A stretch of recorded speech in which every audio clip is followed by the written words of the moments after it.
Last Sunday, our good deacon introduced us to this section of Luke's Gospel that is sometimes called the Sermon on the Plain as opposed to the Sermon on the Mount. And he mentioned that these words were especially addressed to the disciples of Jesus. He also included a quotation from the poet Tagore, a very brief poem that I would like to repeat this morning. I slept and dreamt that life was joy. I awoke and saw that life was duty. I acted, and behold, duty was joy. So today we are reminded in the gospel of the duties of the disciple. What does Jesus ask us to do? Now, when I have deep theological questions, I like to ask children because they have the best answers. And so once I asked a group of them, what does it mean to be a follower of Jesus? What does it mean to be a Christian? And one of them answered, well, it means be nice to people. Well, and that is certainly part of it, as we hear in the gospel today, do to others as you would have them do to you. But this teaching, this idea, is not unique to Jesus. We find it in several places in the Old Testament. We find it in the teaching of the rabbis. We find it in many religious faiths. It's in the Scout Oath. Do good to others. You don't have to be a Christian to be a good person or to perform works of mercy. Now, one could say from today's gospel that Jesus takes that idea, but he extends the boundaries. So he tells us to love our enemies and to pray for those that are hateful to us and to be generous and forgiving in times when it would be easier to be critical or be condemning. But again, one can find very similar teachings in other faiths and philosophies. So what does Jesus really add to all this good ethical teaching, all this that represents the best of human thought and philosophy? Well, a good answer, I think, was given by a Jewish rabbi named Jacob Neusner. In one of his books, he imagines himself present at Jesus giving one of these kind of sermons or speeches. And afterwards, Rabbi Neusner visits with another rabbi, and the other one says to him, so this Jesus, in his teaching, did he take anything away from the Torah, from the law of Moses? And Rabbi says, no.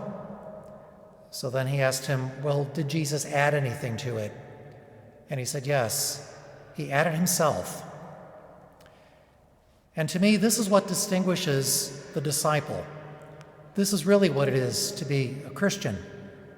It's that we do what we do, not just because it's good in itself. We do it because we do it for Jesus. We do it with Jesus and in Jesus. We do it through the power of Jesus. Duty is joy when it involves someone that we love. Because to do for a spouse, a child, a close friend, does not at all seem any kind of burden. It's something we want to do. And so, in a sense, that young scholar missed the point about what it is to be a Christian, because to be a follower of Jesus is to be one who is deeply in love with Jesus and would do anything for him. And this is what we have sometimes missed, I think, in our presentation of the gospel. I often say that many Catholics have never been evangelized, we've just been obligated.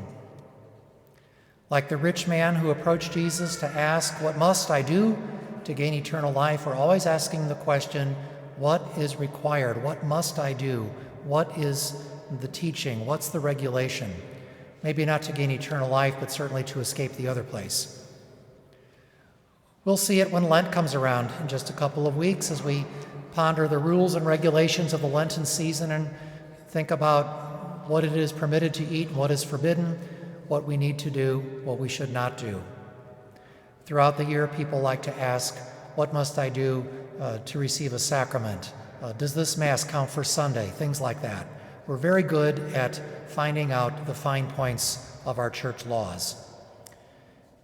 And perhaps one could hear in these sort of discussions the great arguments of the apostle as he distinguishes between the law and grace, telling us that we are people who are people meant to be of grace, while at the same time we can often be quite bound up with the law, very legalistic.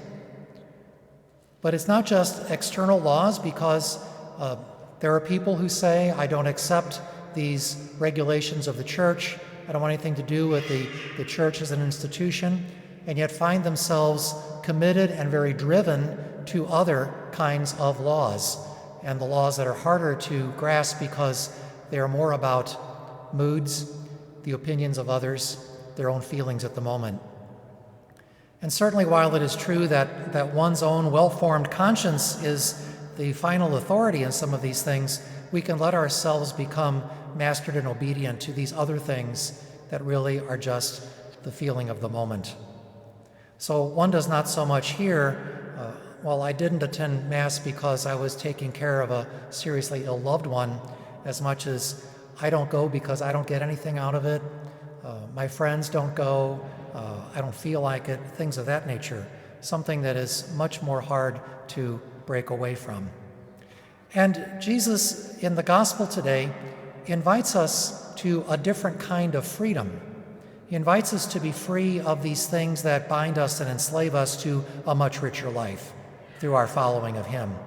And so the question is really not what is of the law, what is permitted or forbidden, as it is what is the most loving choice I can make. In what way can I fully give myself?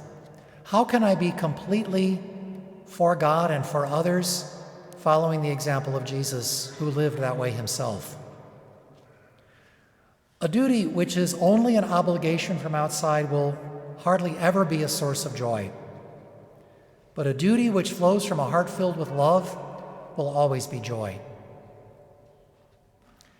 And this kind of love involves oftentimes self-sacrifice, self-giving, laying down one's life for another. This is what it is to follow Jesus.